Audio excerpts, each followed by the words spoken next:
Hi everyone, welcome back to Project Happy Home. For those of you who are new here, I'm Tanya, doctor, lawyer turned homeschooling mom of those three kids right there, ages 8, 5, and 3.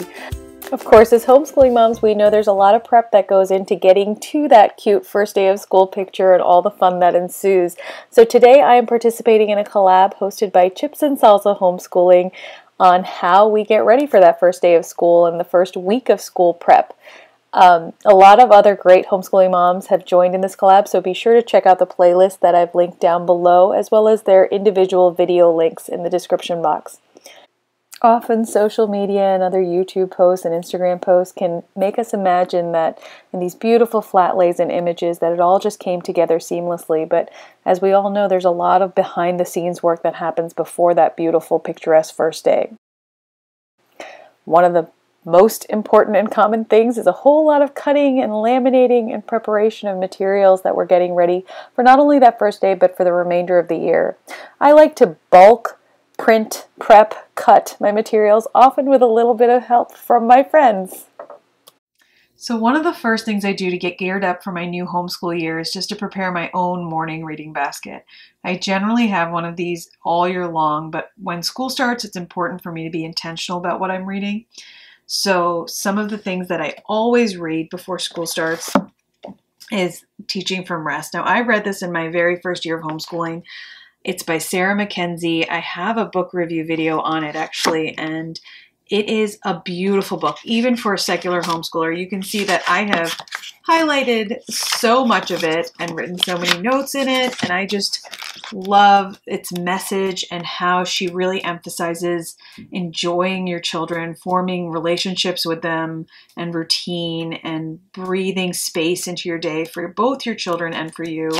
She emphasizes the idea that curriculum is not the end-all and be-all of everything, that we should really focus on building connection with our kids and seeing our kids for who they are, and also just following your own family's path in this homeschooling journey. So I recommend that book to everybody. It's always a good start to the year for me. I always put A Gracious Space out into my morning basket, and these come in different editions based on the season. So this is the fall edition. And if you haven't seen Julie Bogart's books before, this one is a really easy read. It's almost like non-sectarian, secular homeschooling mom devotionals in a way. So each day is just a couple pages long. This is probably one of the longer ones. Some of them are just 2 pages long. And at the end, there's a little quote and then a sustaining thought. So this one, for example, says, "You're doing it right if you are a conscientious, loving parent who takes education seriously in any of its myriad forms." Everyone who watches this channel knows I'm a huge Julie Bogart fan. So obviously I gain a lot from her words of wisdom. She is a homeschooling mom of 5 kids who are all grown and doing deliciously varied and wonderful things that are fulfilling them as people, which is sort of my goal with homeschooling. Another book I definitely recommend for the beginning of the school year is Emily Cook's A Literary Education, which is all about adapting Charlotte Mason-style homeschooling for the modern secular homeschooler, because sometimes it can be a little bit difficult with Charlotte Mason's very, very Christian resource lists and websites. But she does a wonderful job of going through the philosophy and how you can tweak it for real life living here, especially if you're interested in more modern books and incorporating technology and just a more well-rounded life. I mean, Charlotte Mason had beautiful ideas about education, as we all know, but certainly I don't think she expected people to be copying exactly what she did hundreds of years ago in today's modern era. And Emily does a great job of explaining to you how you can adapt that for a secular family in this day and age. 2 other books that I have in my morning basket right now are these intellectual devotionals. This one is the first one, and this is an American History edition, but they are lovely little books if you want to increase your own learning as a homeschool mom. And so each day just gives you a little lesson. So here you have a lesson on Joseph from the Bible. Here you have a lesson on metaphysics, Joan of Arc, and it's just a 1-page blurb. The Sistine Chapel, British settlement in North America, Thomas Jefferson, the Protestant Reformation, and you have a nice little view of so many things that you might have forgotten.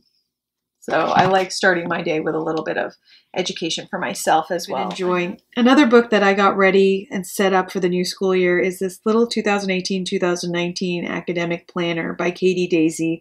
She has beautiful, beautiful artwork, and I use her book as a gratitude journal. It's important to get these things set up before the school year starts and life starts to get too busy, but her artwork is gorgeous. Each day has quite a little bit of space, so I just use it as a straightforward gratitude journal at night. It starts off in August, and I don't use the calendar pages or anything. I literally just use it for gratitude spreads. Nothing fancy. I just write down a few things I was grateful for at the end of the day. If I notice that one of the children is doing something amazing or had a milestone or something like that, I might note it down as well. But it's just a reminder to myself to be ready for the good things as well. Another thing I get ready before the school year starts is my homeschooling binder, and I will link a video of it up above. But basically, I use it to organize different field trips that we'd like to go on, our sample schedule for the year. So I plan this out on paper first before the school year starts, and I talk about that more in my homeschool binder video. But I do it this way, where I just sketch out on a piece of paper days of the week, subjects, and things that are fixed in time, like classes and activities. And then I use these little post-it flags and write on them with different topics and different classes, and I just move them around until I figure out an order that works. Now, this schedule is actually last year's, and I do make a computerized kind of word table schedule that tracks out throughout the day like what we are doing, and this is something that I will do for this year in a few months. I don't create this before the school year starts because I realize that a lot of things will shift around and change. So I work more off of something like this, and that gives me the freedom to figure out over the first few months what will work for us and what won't before I set it down into stone. But once I do, it'll go in there. I also do a little organizing of our weekly rhythm, so I figure out what kinds of things we're going to do at any time on the week and versus what things are going to be at a set time. And again, this is last year's. I also do a daily rhythm. So what kinds of things are we going to be doing in the morning? What kinds of things are we going to be doing in the afternoon? What kinds of things are we going to be doing in the evening? I write down what kinds of things I want to have in our homeschool environment. For example, a nature table, a chalkboard, what would be on that chalkboard?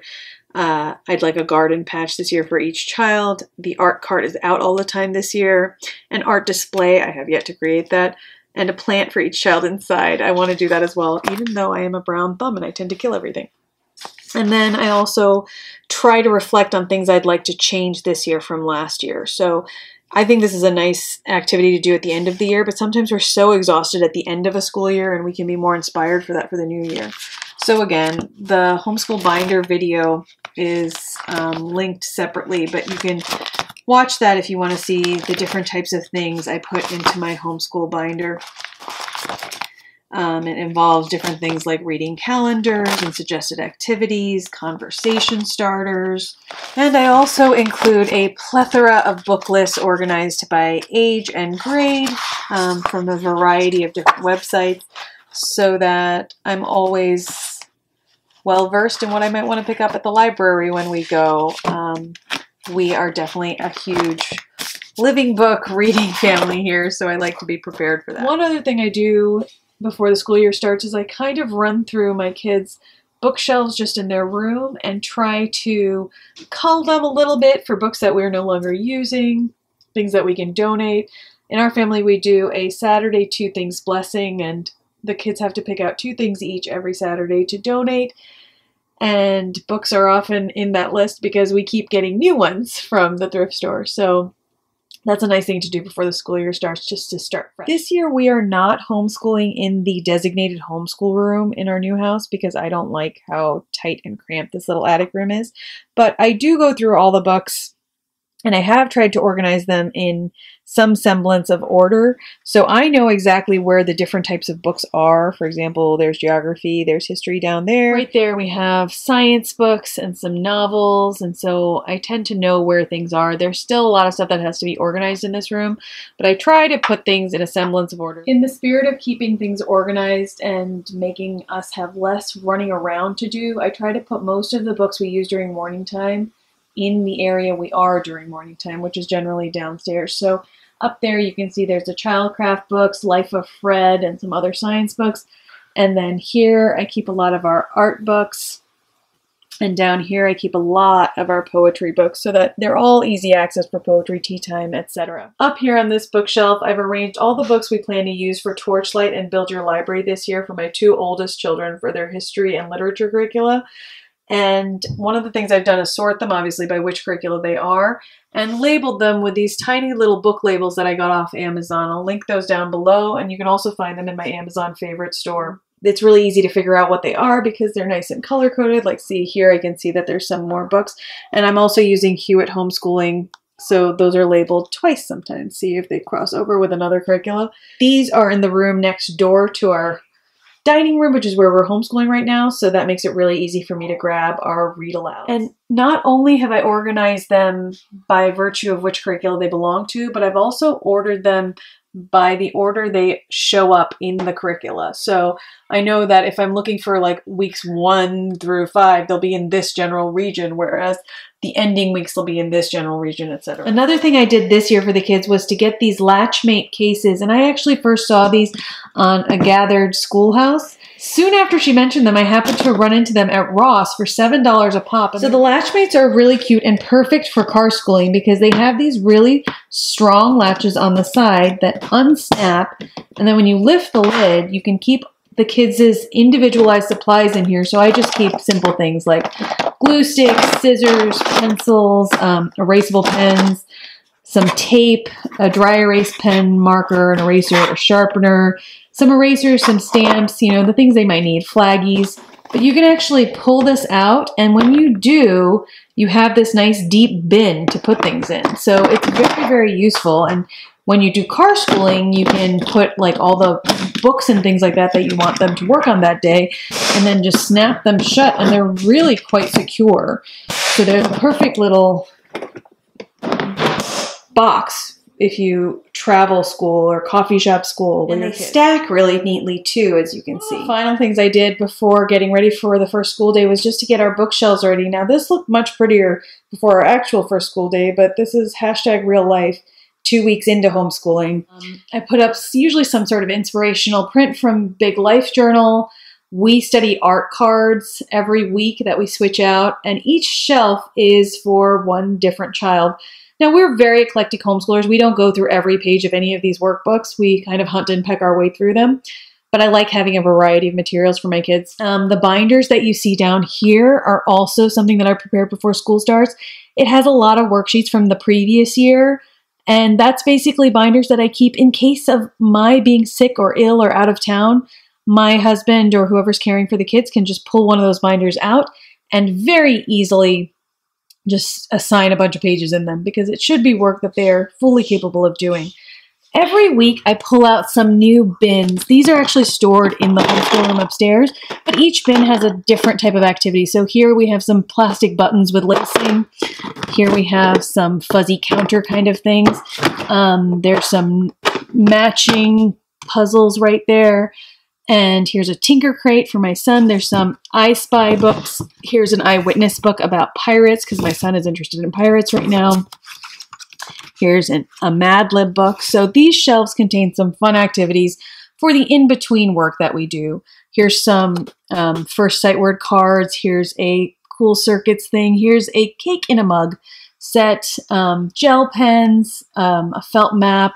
We made some slime last week. So right here used to be the supplies for the slime. Here's their art journals, some puzzles and things like that. And I switch out the contents of this shelf pretty much every weekend so that we have a new set of manipulatives to use. Obviously, some things like the gel pens and our art cards and our bird cards and our vocab cards stay the same. but a lot of these activities switch out. And I find it helps to have a designated area for your activities for the week. So that's something that I set up every year. And then here we have a little bit of our focused morning basket books right now as well. Another thing I set up before the school year starts is our student planners, a plan in place planners. I'll link that video up above as well, but you can see the inside in that video. But basically for my son's spread, this is what it looks like. And I write out what I expect him to do that doesn't really involve too much of my oversight. So things like worksheets and workbook pages and just lessons that I expect to get through. This is sort of his own section to fill out. But here I just fill it out in general. And this is something just so that I can build a little bit of accountability in them. What I actually track in my own planner is basically what we do instead. Last but not least, I do a lot of setting up of my own planner for the year. And if you want to see more details about that, I will link that video up above and down below, because I do my planning in a reverse planning sort of way, using the checklist as an area to track not only our different types of Brave Writer lifestyle activities, but also things like each separate curricula for each child. And I just organize it out by lesson. And then as we get through it, I highlight what we have done. So the way I've set up my planner for this year is to create sections. Each column is for a different child here. And then there's also a section for our circle time or morning readings. And then there's also columns for sensing, creating, exploring, and playing for each day. And that's just because I want to make sure that we have an experiential type of learning at home, that we're not just doing school at home, and this just helps me stay accountable to that goal. And one thing that I do obviously is go through my personal planner, which I do in my Hobonichi, and record lots of upcoming things like classes, clubs, events, homeschool field trips that might be with a group, etc. And I just write that all down so that I know what to expect, how much free time we have in any given week as I schedule out other activities, whether for myself or for the kids. Some of the little things I do for the very first day of school is just to prepare a really fun breakfast with some animal pancakes and a shake and fruit arranged in a cute way, and all the kids seem to like it. I don't go too overboard because I realize sometimes that doing things that are a little bit too extreme just stress me out, and then I expect more of a reaction than I get, and it doesn't suit any of us. I also like to prep some fun activities that we will continue throughout the year, like art cards. I like to have everyone with a dry erase pad and just some fun interactive games. So these are some of the cute things that we did on the first day of school. I like to have little crafts for them to work on together. And we explored some new curricula that we hadn't used before, some more dry erase drawing. Some fun little Dollar Tree things that you can get are these little expandable animals. And it's always just fun to see them enjoying their new materials. This is them decorating all their new journals with some washi tape. And they just go wild with that. We also finish out the day with ice cream, and that's just our homeschool tradition.